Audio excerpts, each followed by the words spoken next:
Și m-am gândit să facem o măzărică. Voi ce ziceți? Pentru asta avem nevoie de 1 kg de aripioare pe care le-am curățat, le-am tăiat vârfurile, le-am spălat.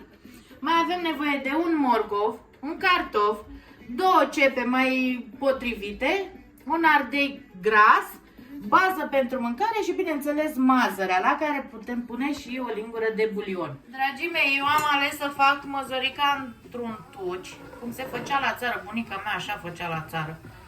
Doar că nu suntem la țară, pe pirostrii, dar gustul e super bun în tuci.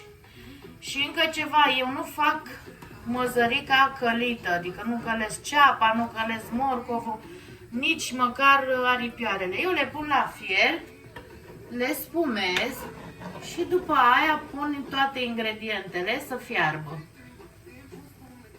Acum punem, după ce am sfumat, punem ceapa, cartoful, ardeiul și, apropo, am să salut și eu 2 domni din Buzău cu ocazia asta, să le mulțumesc că mă urmăresc și că mi încearcă rețetele, domnii Marius și domnul Costel. Mă scuzați, domnul Costel, eram foarte atentă la măzărică aici și am uitat cum vă numiți. Eu vă mulțumesc că mă urmăriți și că îmi faceți rețetele. Vă pup și data viitoare, când le mai faceți, să aveți grijă să fie toate ingredientele fierte. Măzărica mai ales, dacă încercați. Acum adăugăm și mazărea.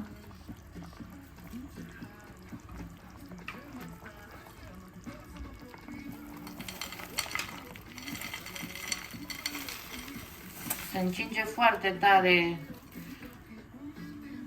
tuciul meu, că nu facem vreo nefăcut aici.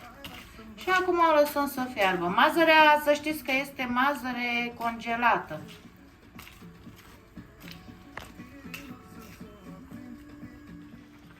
O să scot o aripioară, să vedem dacă e fiartă, dar după cum arată este sigur fiartă. Uitați că se ia de pe os, înseamnă că este fiartă. O să scot și un morcov, un cartof, sunt fierte oricum, dar vreau să arăt ce înseamnă să fie fiert. În primul rând, la aripioare, dacă intră furculița aici, unde este osul cu zgârciu, ia uitați, este fiartă foarte, foarte bine.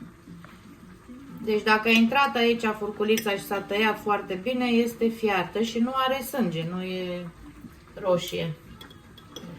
Deci, aripioara testată, cartoful, ia vedeți, ia uite-l, testat fiert, morcovul testat fiert, la măzărică fiartă.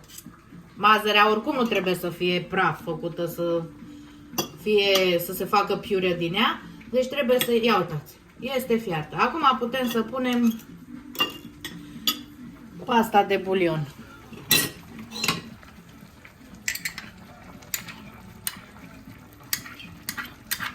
Și o lăsăm să fiarbă, să se lege. Vedeți ce bună iese și fiartă, nu trebuie călit nimic să vă facă rău la stomac, puteți să mâncați și dimineața și seara, că nu are ce să vă facă rău. Da. Și acum o lăsăm să fiarbă și la sfârșit punem mărarul. Gata și măzărica, dragii mei. Ia uitați, o decorăm acum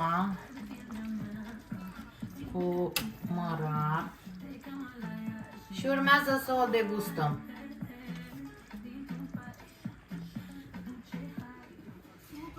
Și să o degustăm acum.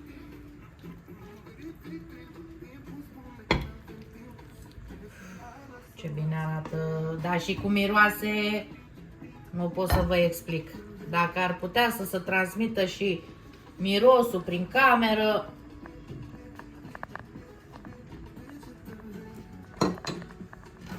Deja carnea e prea fiartă, ia uite, s-a luat de pe os. Așa, și acum să o degustăm. Întâi luăm cărnița aia să vedem. Mam, dar e fiartă, ce să mai... Ia zi, domnul cameraman, îți place cum arată?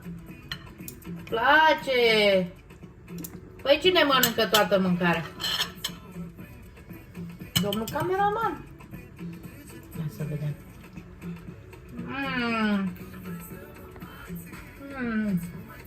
Un deliciu, fraților! Încercați-o că nu o să greșiți. Uitați și măzărica. Și morcovelul. Domnul cameraman, te invit la masă și pe toată lumea.